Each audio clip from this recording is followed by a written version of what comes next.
Hello everyone, welcome to our very first episode of Nutrition Education with Gisa Hub.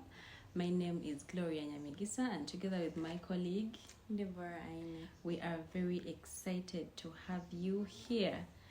One of our main goals at Gisa Nutrition Hub is to make sure that individuals, families and communities are able to choose healthier food options for themselves, to improve their own lives, and also live healthy and have a proper nutrition status.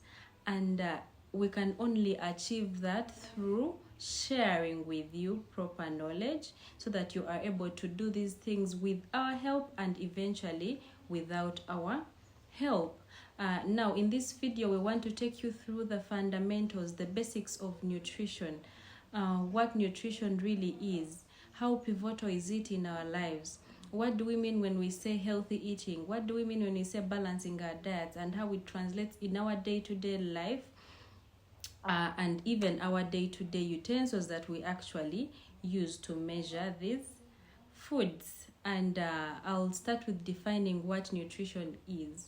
So nutrition is the study of food, or the study of the science of food, the nutrients therein, their interaction and action to nourish our bodies. In simple terms, when you put food in your body, how does the body receive it, absorb the nutrients out of it, and utilize those nutrients to nourish the body, to run the body, to help in metabolism, and to also see that the body is well nourished and also now ingest that food in a proper way. So when we talk about nutrition, that's what we are studying about, and that's what we are learning about. So why do we study this nutrition? Why do we need to understand this nutrition? Like I had earlier on said, it is very pivotal. I like to say that it is the backbone of health, because nutrition is important right from the time you were not yet conceived, to the conception time, to the journey when you were still in your mother's womb, delivery, your first 1,000 days, and how you move on. Nutrition is important throughout all those stages. There is no stage in life where we say that nutrition is important and at this stage it's not.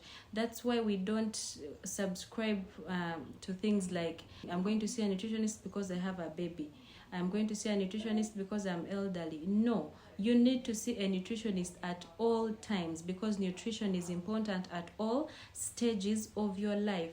For example, we encourage women in their reproductive age, or women who are hoping to be mothers, to start taking their folic acid supplements right before conception, so that by the time conception happens and by the time it comes to their realization that they are actually carrying a child, they have enough blood supplies for this child. And we know that, for example, if your blood supply is low when you're pregnant, you will end up having very low birth results, like you'll have compromised birth results, and that's not what we want, because it will weigh a toll on you. It will not only affect that child, but it will also affect you financially to take care of a compromised child in terms of health. It will weigh on you emotionally, it will weigh on you psychologically and even physically, or we can even end up losing you as a mother. For example, we've heard of issues like hemorrhage or overbleeding at birth, but all these things come from improper nutrition. I've just given an example of women, but it doesn't only apply to the female gender, it also applies to the male gender, because what if the child you're giving birth to is a boy and they have congenital abnormalities from just things like improper nutrition during feeding? No one has bewitched you, you have not been taking alcohol, but you've just simply not been eating right, and then you are predisposing this gentleman, the upcoming gentleman, or your boy child, to very many other NCDs that come up with life. For example, if you introduce sugar before the first year of life, just because you didn't know, not because you're doing it adamantly, you are actually already compromising this person's future. And all these things, like I said, originate from ignorance. us not knowing the right knowledge or even where to get it from. So we are here to help you understand and understand the concept of nutrition, understand how pivotal it is for your life, because your organs run, by the way, because you are properly nourished. You are able to breathe right now because you're properly nourished. A number of us, I'm sure, are nursing different conditions in life, and we are taking maybe medicines but not knowing that the genesis of all this is nutrition. We've seen nutrition deal with genetics, by the way. We've seen nutrition deal with mutations. You just need to have the right knowledge, because you are alive today because you eat food. If you took maybe a week off without eating food, I don't think you can even be able to watch this video. Us understanding these things does not only benefit us as individuals, it benefits our families, our communities, and in the long run, generations, because the best that we want for ourselves in this life is to live a long but healthy life, not only a long life that is compromised in terms of health. And at this point, I will invite my colleague to come and take us through the next part to help us break this down more. Thank you. Thank you, Gloria. So she has helped us establish what nutrition is, and it is impossible to talk about nutrition without talking about nutrients. And it is also impossible to talk about nutrients without talking about where we get them from.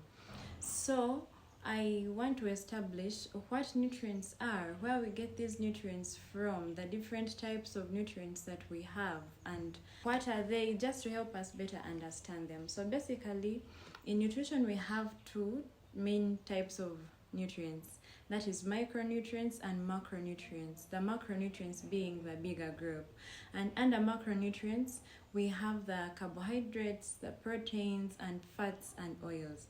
So when we look at carbohydrates, what do we mean?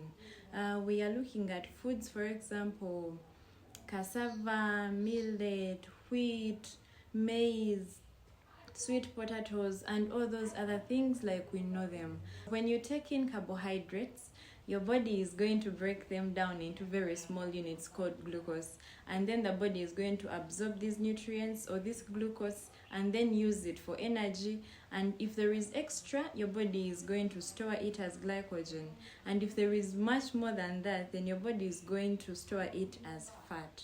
So that is how our bodies basically process carbohydrates. And when we talk about the other class of macronutrients, which we call the proteins, this can be got from foods like meats, different kinds of meats like we know them really, from red to white, and then also the other foods that we usually use as sources. For example, we are looking at beans, we are looking at peas, we are looking at soybeans, groundnuts, and the likes. And when you ingest these proteins, the body breaks them down into amino acids as the smallest units, which the body eventually uses mainly for growth and repair of tissues. And then the third group of macronutrients is the fats and oils. And these nutrients are basically got from avocado oil, can be maybe sesame seed oil, groundnut oil, it can be sunseed oil, and all these other kinds of oils and fats that we know. So when you ingest a fat or an oil, the body breaks them down into a small unit called fatty acids and glycerol, which are then absorbed, and the body uses them for different functions. For example, we are looking at these fats being stored for cushion, maybe around organs, for protection. And also these fats are very important because the body can also go to them as a source of energy. Then when we look at micronutrients are basically the vitamins and the minerals. There are quite many, but in simple terms, we get them from foods like green leafy vegetables and other vegetables that are not green. When you look at green leafy vegetables, for example, we are talking about nakati, like we usually refer to them in central Uganda, and other vegetables like cabbage, maybe kale, and all the other vegetables that we know of. So the other sources of vitamins and minerals can be fruits, and some of the fruits that we know are pawpaws, guavas, watermelon, pineapples, oranges, mangoes, etc. when you take in foods that contain vitamins and minerals, the body is going to use them for very many functions. For example, boosting your immunity, protecting you against very many illnesses and diseases and conditions. Then also for normal functioning of the body, normal communication, maybe neurons and nerve communication, and also for glowing, to make your skin look better, to make you look better, for better nail texture, better, why not? Yes, so basically when we talk about nutrients, that is what we mean in simple terms, the macronutrients and the micronutrients. Thank you.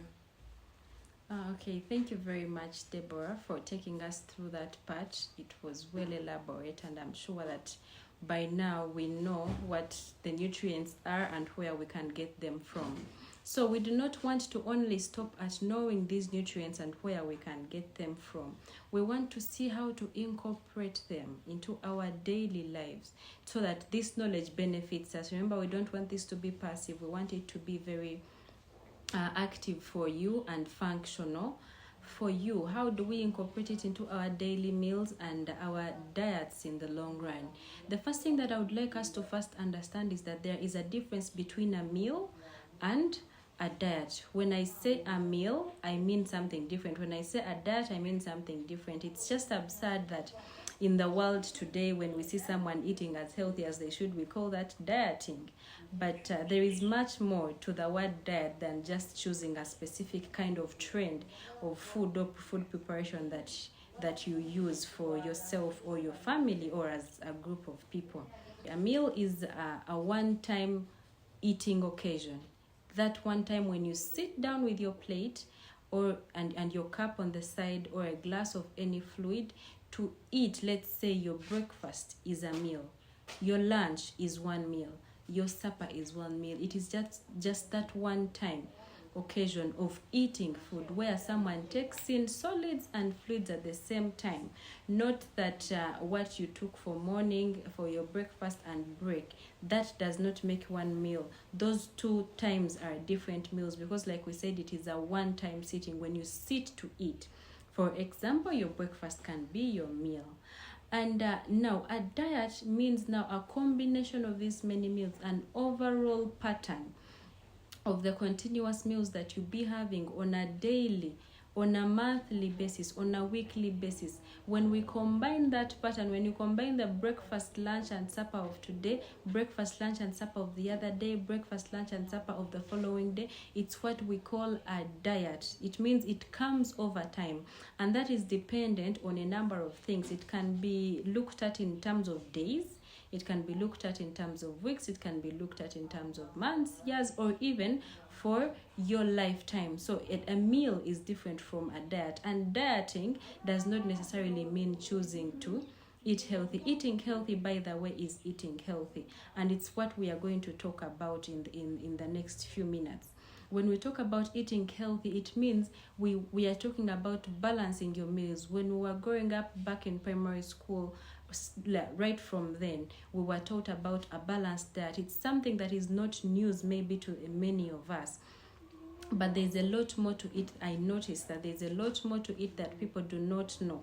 It's not simply studying it in whichever class you are in, but when you talk about a balanced diet, it means taking in food nutrients in your body in their correct amounts. That's a very key statement in defining what a balanced diet is. It is the taking in, or it is the using of the different food groups like she described them, for us to get nutrients in the right amounts for that time, so that our bodies are able to absorb, utilize, and work with those nutrients to nourish our organs, to form to build up our bodies, to give us energy, to balance our microbiome, to balance our oxygen, by the way, our temperature and everything.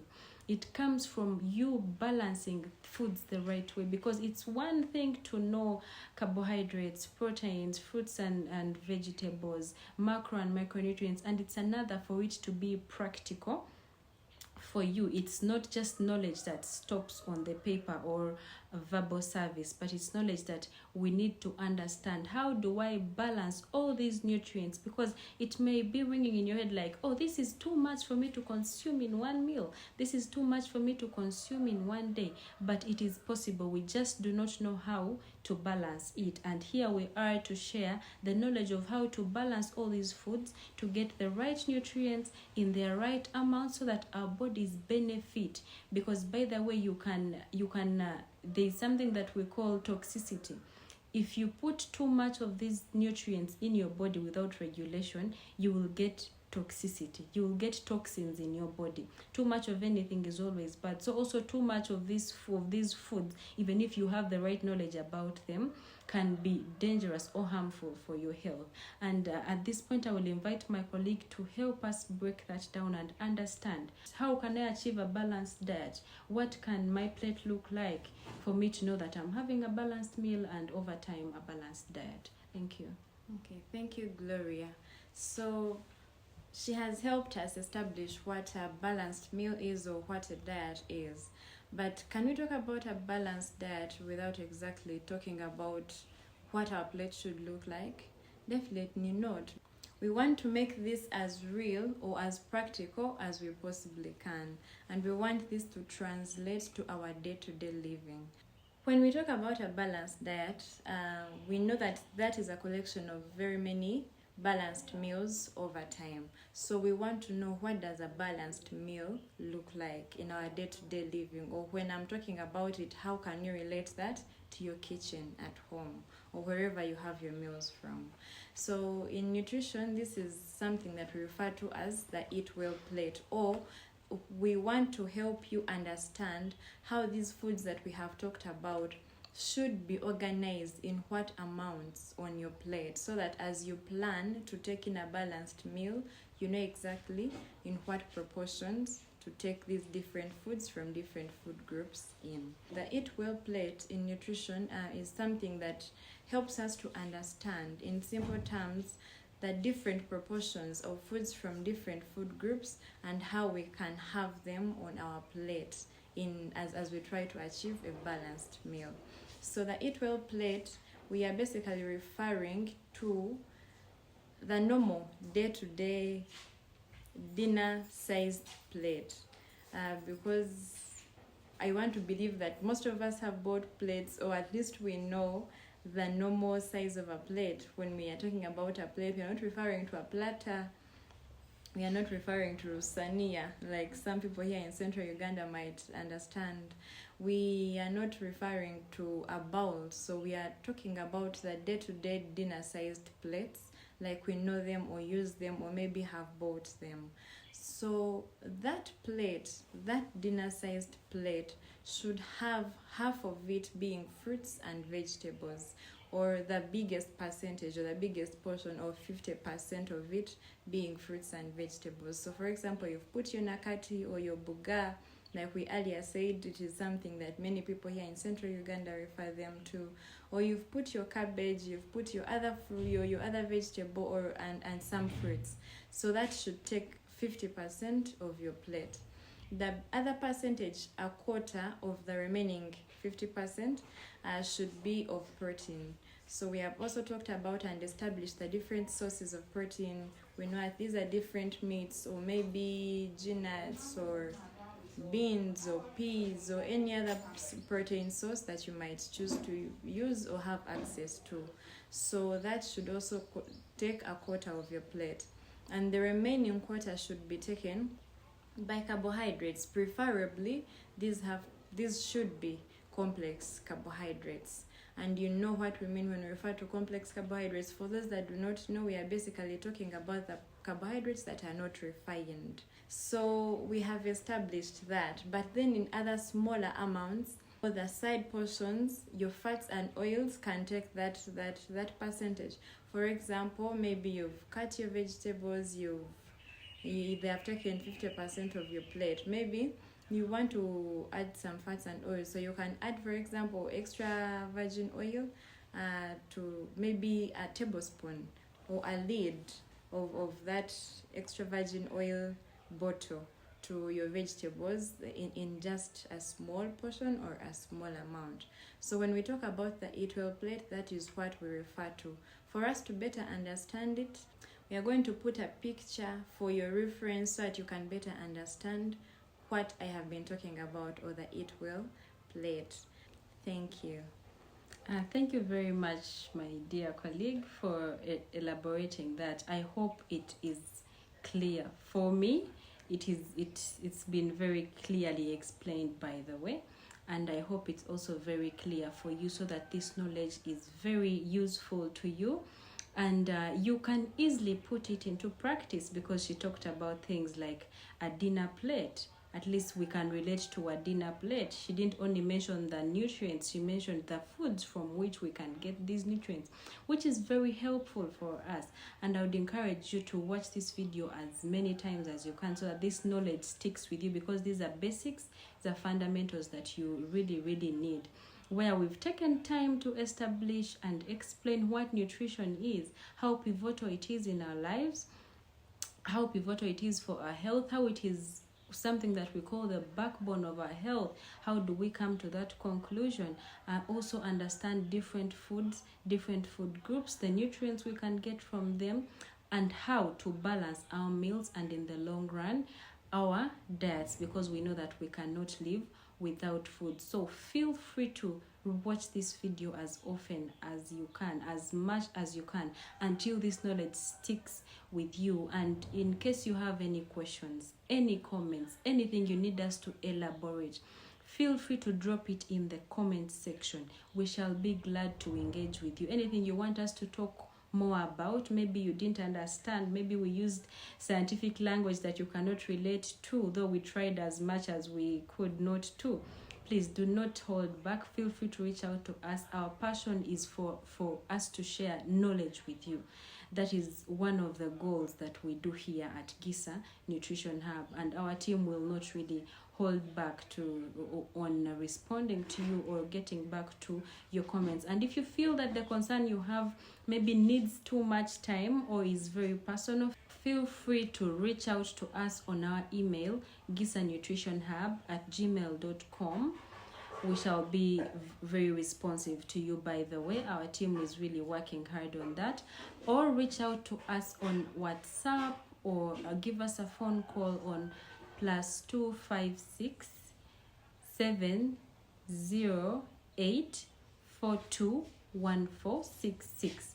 Or for the people who are here in Uganda, it can easily be read as 0708 42 1466. We shall be glad to engage with you. We shall be glad to be helpful to you, because you, our audience, matter to us really. And this knowledge, we don't want to sit on it. We would love to also share it with you. Thank you very much for listening in. It's been a pleasure. Thank you very much, Deborah, for being part of this video. And we hope to see you in the next video. Bye bye.